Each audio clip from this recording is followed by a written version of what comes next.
مدینہ کیسے بنا اور اس کی پہل کہاں سے ہوئی؟ اللہ کے نبی کا فرمان ہے ما من نبی الا حج، ہر نبی نے حج کیا، بیت اللہ ہر نبی آیا۔ موسیٰ علیہ السلام اپنی قوم کے ساتھ جب حج کرنے تشریف لائے اور واپسی کا راستہ ان کا یہی تھا،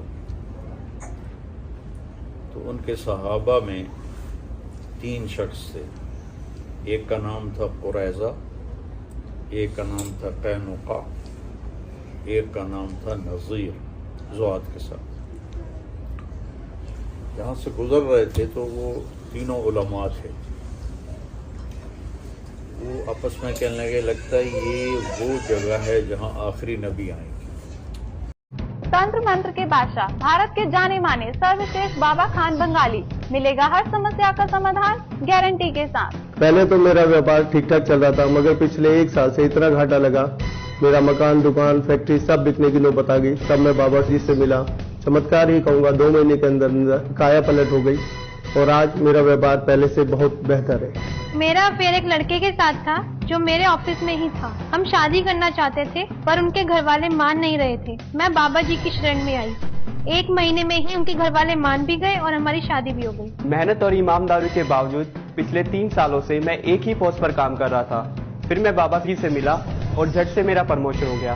آج میں سیلز مینیجر ہوں۔ میری بیٹی کی شادی کے لیے بہت سے رشتے آتے تھے پر کوئی نہ کوئی اڑچن پڑ جاتی تھی، اسی وجہ سے میرا پورا پریوار بہت پریشان تھا۔ بابا جی کی دعاؤں سے آج میری بیٹی ایک بڑے گھر کی بہو بنی۔ بھٹکو چاہے جہاں، کام ہوگا صرف یہاں۔ گرہ کلیش، قرض مکتی، پریم وواہ، جادو ٹونا، پتی پتنی میں انبن، سوتن یا دشمن سے چھٹکارا، ودیش یاترا میں رکاوٹ، سنتان پراپتی، فلموں میں پرویش اور کورٹ کچہری جیسی سمسیاؤں کا سمادھان بابا خان بنگالی۔ کیسی بھی ہو سمسیا، ایک بار اوشیہ ملے۔ تو کیوں نہ ہم یہاں رہ جائیں، یہ جگہ کچھ بھی نہیں تھی، ایک وادی تھی بس، تو ہماری نسلیں یہاں رہیں گی، جب آخری نبی آئیں گے تو ان پر ایمان لے آئیں گے۔ تو انہوں نے موسیٰ علیہ السلام سے اجازت چاہی کہ ہم یہاں رہ جائیں، تو انہوں نے اجازت دے دی کہ ٹھیک ہے رہ جاؤ۔ جب یہ والسماء ذات البروج میں جو واقعہ ہے کہ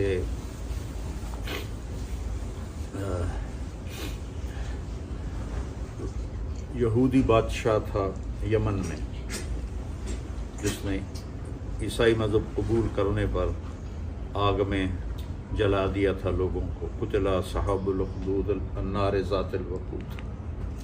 تو کچھ قبائل یہود وہاں سے خیبر گئے، بنو قریظہ یہاں آباد ہو گئے۔ جب قوم سبا پہ عذاب آیا تو اس کے 13 نبی ان کے پاس آئے ان کو سمجھانے کے لیے، وہ نہیں مانے۔ تو وہ ڈیم میں نے دیکھا تھا یمن میں، جب میں گیا تھا 8 گھنٹے کا سفر کر کے میں وہاں پہنچا تھا، اور راستے میں قبائلی لڑائیاں، جگہ جگہ وہ کلاشنکوفیں، بڑا خوفناک ماحول تھا، لیکن میں نے کہا دیکھنا ضرور ہے۔ وہ جا کے ڈیم دیکھا، جو نہریں نکالی تھیں وہ دیکھیں، تو وہاں سے یمنی قبیلے 2 وہ نکل پڑے کہ لگتا ہے کچھ ہونے والا ہے۔ ایک کا نام اوس تھا اور دوسرے قبیلے کے سردار کا نام خزرج تھا، دونوں بھائی تھے۔ تو وہ چلتے چلاتے وہ یہاں مدینے میں آ کے آباد ہو گئے۔ جب یمن کا ایک بادشاہ تھا تبع، اس نے مدینے پہ آگے شام پر حملہ کرنا تھا۔ مدینے پہ جب وہ اٹیک کرنے لگا تو یہود کے علماء نے اس سے کہا یہاں آخری نبی آنے والا ہے، یہاں یہ کام نہ کرو، تمہیں نقصان ہو سکتا ہے۔ تو اس نے پھر نا اپنی فیملی میں سے، اپنے شاہی خاندان سے ایک خاندان کو